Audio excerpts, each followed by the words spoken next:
इमरान खान की तरफ से डिवीज़न बेंच के सामने अपील की समाअत हुई। अपील में हमने chief justice Islamabad high court के उस फैसले को चैलेंज किया था जिसके ज़रिए उन्होंने अटक जेल से अडियाला जेल की हद तक मुंतकिली का आर्डर तो कर दिया, लेकिन डॉक्टर्स जो फिजिशियन है खान साहब के फैमिली मेंबर्स हैं, वकला हैं, इनके हवाले से हमने शेड्यूल की इस्तदा की थी, क्योंकि जेल हुकाम की मर्जी होती है कि जब चाहते हैं मुलाकात नहीं करने देते हैं और जब चाहते हैं तो मुलाकात अलाउ कर देते हैं। फिर हफ्ते में 2 दिन इन्होंने मख्तस किए हैं, जबकि मुलाकात कानूनन मंडे से लेकर सैटरडे तक हो सकती है। तो फाजिल चीफ जस्टिस साहब ने अपने ऑर्डर में ये भी लिखा कि जी ये इंटाइटल है बी क्लास के, लेकिन साथ में कोई डायरेक्शन नहीं की न शेड्यूल के हवाले से कि कब वकला जो हैं, कौन कौन से वकला को किन तवारीख पे मुलाकात की इजाज़त है। तो अब मैंने ICA में वो शेड्यूल बना के अपील दायर की कि जी सिर्फ एक चीज़ अलाउ हुई हैं, 4 चीज़ें डिनाई हुई हैं। और साथ में हमने ये भी इस्तदा की कि जो ट्रेड मिल हैं वो भी अलाउ की जाए, क्योंकि खान साहब जेल रूल में ये हैं कि वहाँ पे प्रिजनर जो हैं वो दीगर कैदियों या वलातियों के साथ मिल के इंडोर गेम्स खेल सकते हैं, लेकिन खान साहब को वो भी डिनाइड है क्योंकि सिक्योरिटी की वजह से उनको कैद तनाई में रखा हुआ है। और साथ में जो बी क्लास चूँकि अटक में था ही नहीं, तो यहाँ जब ले आए तो उसी साइज़ का सेल दिया जो कि सी क्लास के मुतरादिफ है। ये तमाम चीज़ों पे बात होने के बाद फाजिल जज साहिबान ने कहा कि हम इस हवाले से मुनासिब आर्डर करेंगे, साथ में जो रिस्पॉन्डेंट्स हैं उनको नोटिस भी कर दिया है। लेकिन इंटरिम रिलीफ पे क्या आर्डर होता है, ये जब आर्डर लिखा जाएगा और सामने आएगा तो मैं आपको आगाह कर सकूँगा। आज एक और इशू सामने आया।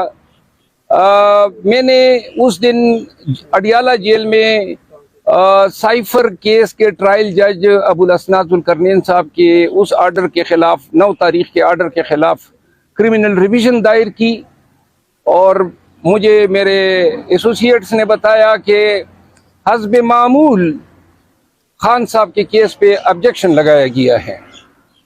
अब आप सबको और पूरे पाकिस्तानियों को ये सुन के हैरत होगी कि हमारे हर केस पे बिला दरेग और बगैर किसी वजह के खान साहब के हर केस पे एतराज़ लगाया जाना जो है वो एक रूटीन बन गया है। एक 72 केसेस जो खान के दायर हुए गुज़िश्ता 4 माह में, उनमें से 62 केसों पे इतराज़ात लगाए गए और उन 62 में से 59 इतराज़ात जो हैं वो अदालतों ने जो है गैर ज़रूरी करार दिए। लेकिन इन इतराज़ात की वजह से कभी हमारे केस 1 हफ्ता डिले हो जाते हैं, कभी 4 आयाम, कभी 3 आयाम। बाज़ केसेस बड़े अर्जेंट नवीयत के होते हैं, जिस तरह साइफर केस है। अब इसमें फिर ऑब्जेक्शन लग गया। कल ऑब्जेक्शन अगर रिमूव होता है और 4 दिन बाद लगती हैं तो अबुल असनाद साहब तो मंडे को हमसे पहले पहुंचे होंगे। तो लिहाजा इन इतराज़ात से एक्सेस टू जस्टिस डिनाई होता है, और ये इतराज़ात जो हैं खान स्पेसिफिक मुझे नज़र आ रहे हैं, जो मुझे बदनीयती पर मबनी नजर आ रहे हैं। आज मैंने जाके कहा कि नहीं जी एडिशनल रजिस्ट्रार साहब कहते हैं। अब आज क्या इतराज़ है? इतराज़ ये हमने आर्डर जो चैलेंज किए हैं वो ये हैं कि हमने नकूल लेने से इनकार किया था। अब जब नकूल हमारे पास नहीं है, इन्होंने इतराज़ ये लगाया कि जी आप ये नकूल दायर करेंगे, लगाएंगे तो तब आपकी क्रिमिनल, मतलब ये वो आर्डर हमसे कंप्लाई कराना चाहते हैं जिस आर्डर से हम एग्रीव्ड हैं। तो ये ज्यादती हैं। इंसाफ तो बाद में अदालत में होता है, लेकिन इससे पहले जो ये क्लेरिकल या जो रजिस्ट्रार की साइड पे हमारे साथ कोई अच्छा रवैया बरता नहीं जा रहा है। ये मेरी गुजारिशात थी आज के लिए। अब कल वो केस जो हैं शायद ऑब्जेक्शन साइड पे जो है लगेगा, तो अबुल असनाद साहब तो मंडे को हमसे पहले पहुंचे होंगे। तो लिहाजा इन इतराज़ात से एक्सेस टू जस्टिस डिनाई होता है, और ये इतराज़ात जो हैं खान स्पेसिफिक मुझे नज़र आ रहे हैं, जो मुझे बदनीयती पर मबनी नज़र आ रहे हैं। आज मैंने जाके कहा कि नहीं जी एडिशनल रजिस्ट्रार साहब कहते हैं। अब आज क्या इतराज़ है?